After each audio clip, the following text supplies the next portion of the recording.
All right, shalawam. First of all, I want to say all praises to Yahawah, bahasham Yahawashi, bahasham Kudash. Double honors to apostles and elders of GMS, and to the elect doing the work in sincerity and in truth. Shalom. This is Nazar Khad here, GMS Precepts. And real quick, I'm going to go, it's sort of going to be like a little freestyle.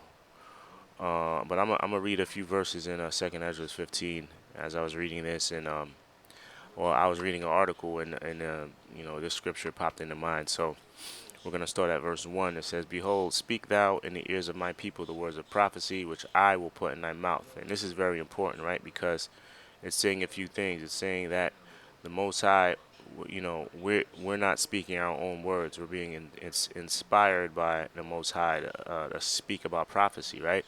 And that's a telltale sign of who a prophet is or who is a man of the Lord if they speak in prophecy, right? Also considering we're in the last days, the number one concern of somebody that is a follower of the Lord should be concerned of when he's coming back. That's number one on their list. All right, a man of the Most High, right, or somebody that's been spiritually inspired by this book. You should be concerned with prophecy, man. Right, and it's not us. It's being what's that? First Peter's. We're being inspired by a spirit to speak these words of prophecy. And how do we know it's that we're inspired by a spirit? Because they come to pass, right? And it says, which I will put in thy mouth, saith the Lord. It also says, speak thou in the ears of my people, right? So this is very specific. It's not saying this message is for the whole world or for every nation or for everybody under the sun. It's for a specific group of people, right?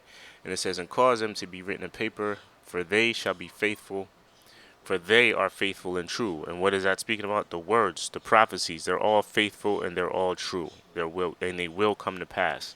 If it speaks about the destruction of Edom coming prior to Yahawashi coming down here, it's true, it's going to happen. If it speaks about all the other nations being put under subjection under the nation of Israel, which are you so-called Negroes, Latinos, and Native Americans, it's faithful, it's true, it's going to happen. All right. If it speaks about the MOTB, it's true. It's going to happen, and so on and so forth. Right. Fear not the imaginations against thee. Let not the incredulity of them trouble thee. Speak against thee, and that's something that we have to constantly remind ourselves about. We can't fear. Incredulity means unbelief. We can't let the unbelief of people phase us, right, or try to sway us. We have to be steadfast and truly believe in the prophecies that we say are going to happen. All right, especially if they keep happening, and like after a certain while, it becomes easy to believe in this because you see the fruits of the prophecies coming to pass, right?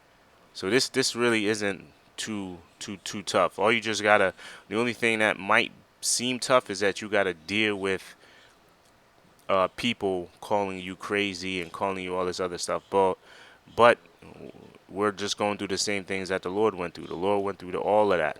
He went through people calling him all type of names and calling him all this. So it makes sense that we have to go through those same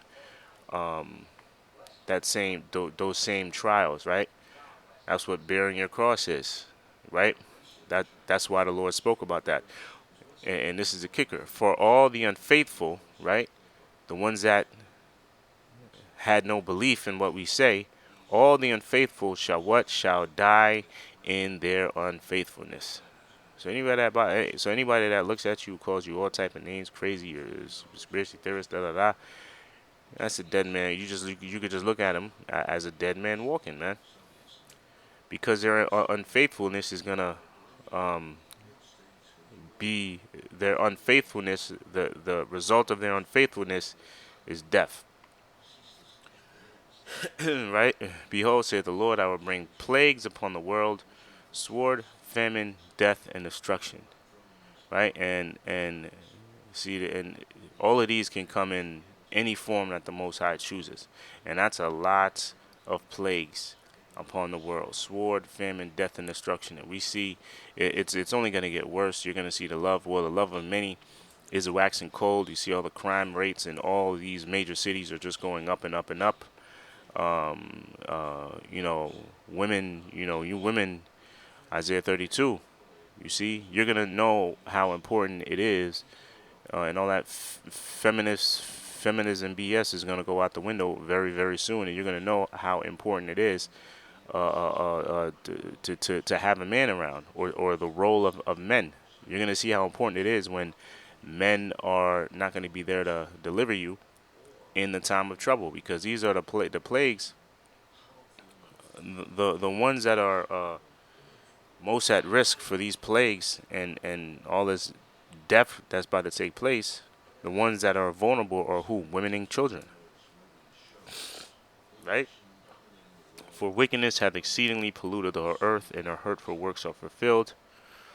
Therefore, it said the Lord. So you know, wickedness, I'd say, is at an all-time high, and it's almost at its apex. It's damn near at its apex. I mean, and the only reason why I say it's not at the apex now is because certain things have to come to pass, right? We still have to see Esau has to show a little bit more of his horns for us to be like, yeah, for more people to realize how wicked and evil this ruler, this man we call Esau, truly is. Okay. Therefore, saith the Lord, I will hold my tongue no more as touching their wickedness, which they profanely commit. Neither will I suffer them in those things in which they wickedly exercise themselves, which is, you know, witchcraft, homosexuality, debauchery, all this wickedness that they promote and push here in this society. The Most High is getting sick of that, man. Right? Behold, the innocent and the righteous blood crieth unto me, and the souls of the just complain continually. So what is that speaking about? If you the righteous that go up, that pass on this side and go up to the Father, from the minute they get there, what do? They constantly cry unto the Most High to avenge the righteous, to avenge His people down here on earth, to send down Yahawashi and deliver His elect while taking out Esau, right? Because contrary to what vocab and all these wacky tacky Christians like to say, Esau is not done away with yet. They're still here, right? They still exist. Okay, the extermination of Esau did not take place yet, right? And therefore, saith the Lord, I will surely avenge them and receive unto me all the innocent blood from among them. Behold, my people is led as flock to the slaughter. I will not suffer them to dwell in the land of Egypt. Now, this is speaking about not the ancient Egypt, right? This is referring to America, because the scriptures is not referred to as America. It's referred to as Egypt. It's referred to as Babylon. It's referred to as Assyria, Tyre.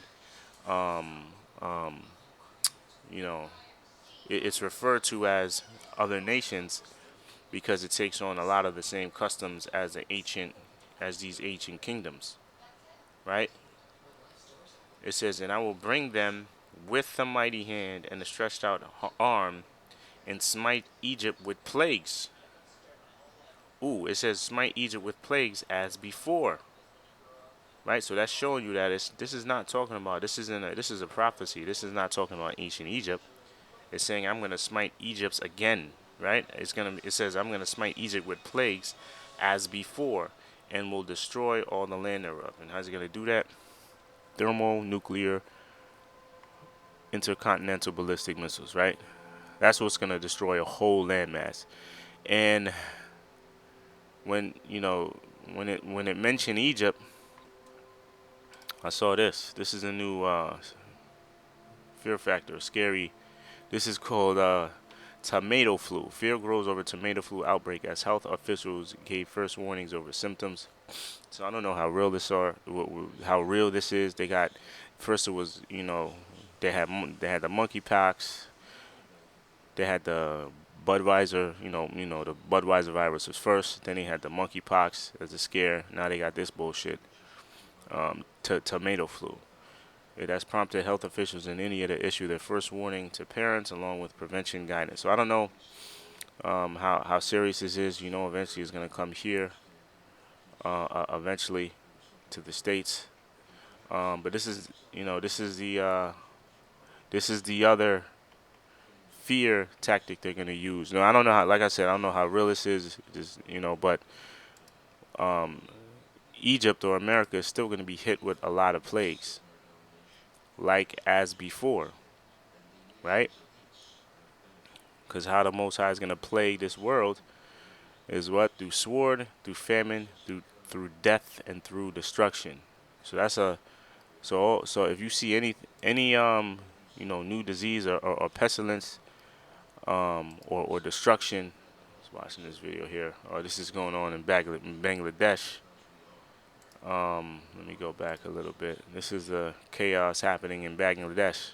You see it. Yeah. So maybe I'll leave this article or this video. I didn't mean to show it. I'm gonna leave this article or this video in the description box. But this is what's going on in Bangladesh right now, and it's funny. Why isn't this in the news? It was in the news just a couple weeks ago, right?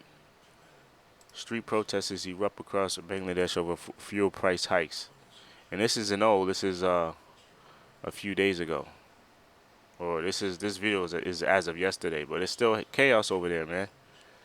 All right, that's what or uproars of the people. This ain't no movie scene. This isn't this is what's going on, not only in Bangladesh, but other parts of the world, man. Okay, and that's part of what the plagues are being sent by the Most High. The sword, famine, death, and destruction. All right, so Lord willing, brothers and sisters were edified. Till the next show, shalawam.